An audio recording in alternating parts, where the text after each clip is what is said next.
రెండు రోజులు ఓపిక పట్టండి. వినాయక చవితి వచ్చేస్తుంది. ఈ వినాయక చవితి అయిపోయిన రోజు నుంచే ఆ వినాయకుడు కటాక్షంతో మీకు కనక వర్షం కురవబోతుంది.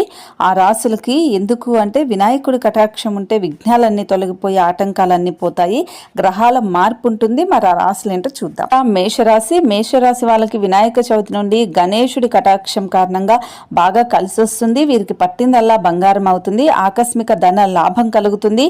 విద్యార్థులకు మంచి ర్యాంకులు కూడా వస్తాయి. శుభకార్యాలు జరిగే అవకాశం ఉంటుంది.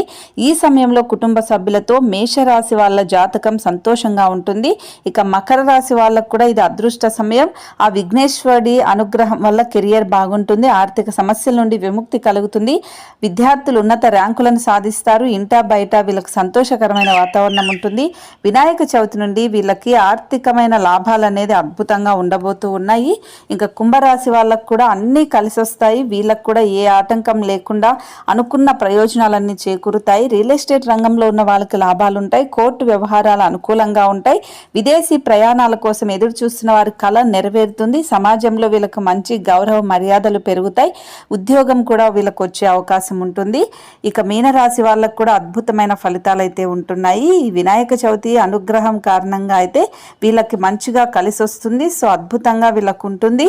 అదృష్టం కలిసి వస్తుంది. ఉద్యోగం కోసం ఎదురు చూస్తున్న వాళ్ళకి ఉద్యోగం వస్తుంది. వివాహం కోసం చూస్తున్న వాళ్ళకి వివాహం కూడా జరిగే అవకాశం ఉంటుంది. సంతోషకరంగా వీళ్ళకి అద్భుతంగా ఇంటా బయట ఉంటుంది. సో మీ రాశి ఏంటనేది మరి తప్పకుండా కామెంట్ చేయండి.